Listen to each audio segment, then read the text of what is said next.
Hey everyone, um, it's me. I'm back with another video. Just wanted to make a quick video about what loneliness is, because a lot of people are going through this sort of state of being lonely, right? They're not really sure about really about what they're going through, right?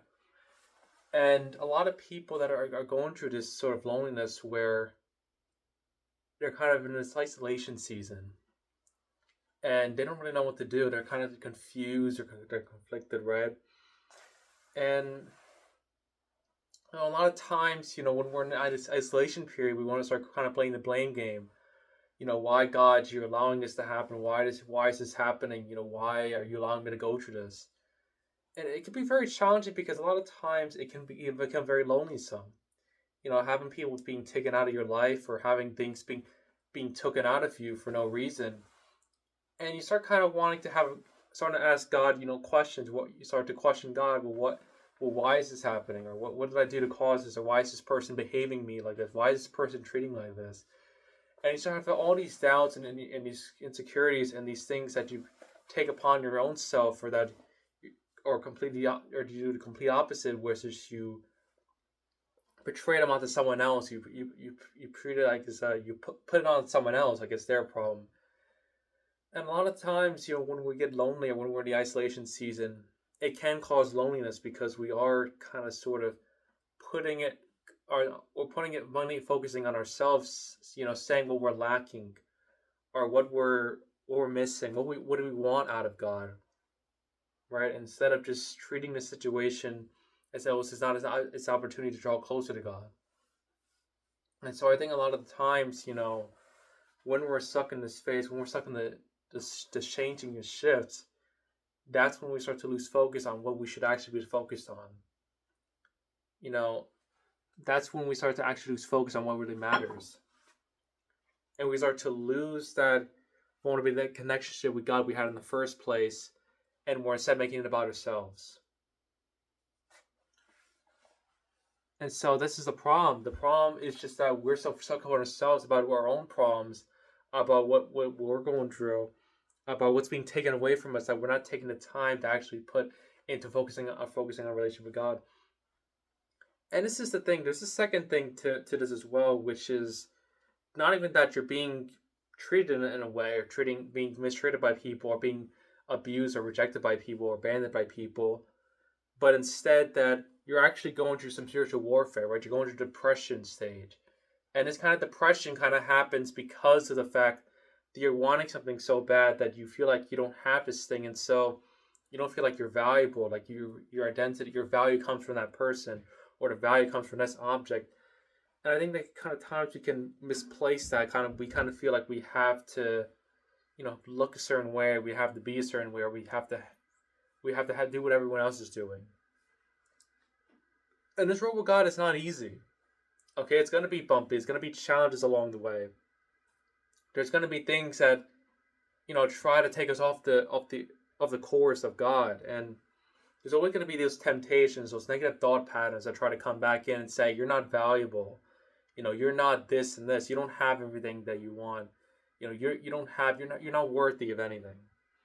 And these type of self thoughts, like just the God's not gonna give you this thing. He's not gonna bless you with this. He doesn't want to give you anything, friends. He doesn't want to give you anything good. He just wants to torment you.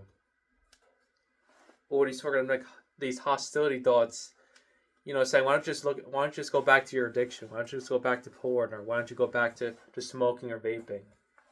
It'll help you with your stress. It'll help you overcome what you're dealing with. And that kind of leads to a lot of frustration because you kind of feel like, in a sense, yeah, you agree with it. But on the other hand, if you have any wisdom at all, you would know that those things have worked in the past and are not going to work again if you keep doing them. And this is something I have to often tell myself too, because this is the reality that sin leads to death. The addiction leads to death, and when you get into that more and more, you start to lose yourself. You start to lose who you are. You start to lose the person that God's trying to make you to be.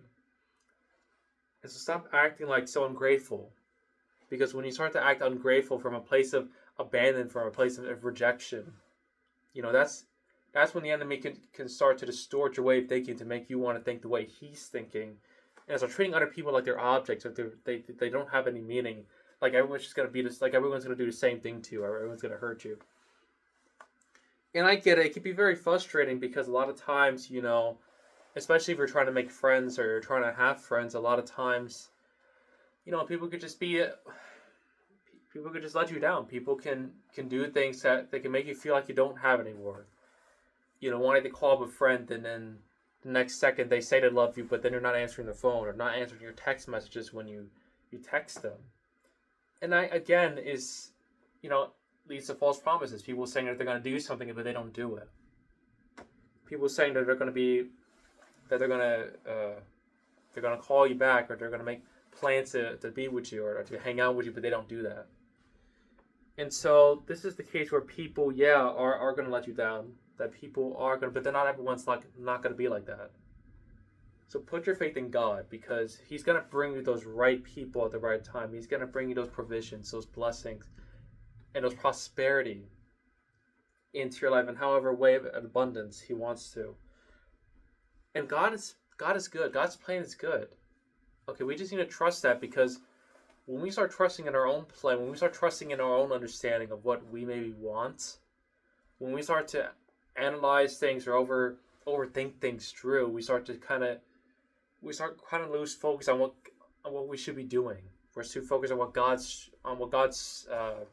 trying to put us, or we start losing focus on what we should actually be doing in that moment, in those seasons. And that is just simply drawing closer to God. And so, if you're feeling this way, just don't lose hope. It's going to get better. It's going to get better one day. I don't know when. I don't know what day that it will be. It could be years from now. It could be a year from now. It could even be a week from now. The year might turn better. But understand, the alternative to Jesus, the alternative to serving God, is to serve your flesh, which is to serve a death when you do those things. And ultimately, God does want the best for us. He does want us to become the people that we need to be in order for us to be able to handle those blessings. But God's not going to give you those blessings unless you make Him first in your life, and you show God that you're faithful to Him first. And that's going to come with a lot of suffering, a lot of trials and tribulations, a lot of endurance and pain and vulnerability. And that's going to come with a lot of pressure, because this road with God is just not an easy one. It's not an easy path to go on, but God promises that seek ye first the kingdom of God, and all these things will be added on to you. Right? So just trust Him along the way. It's not an easy thing, okay? It's not an easy decision to let those people go out of your life.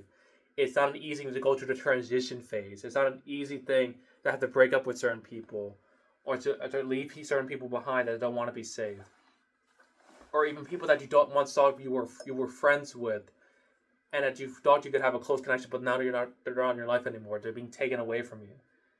And so all these things are going to happen, but understand that if you just be patient, with a bit of patience, that you'll get through it.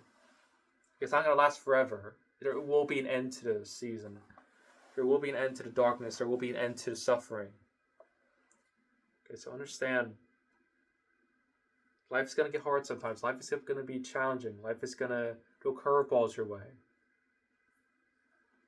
But what does the Bible say? Philippians 4:13, I can do all things through Christ who strengthens me.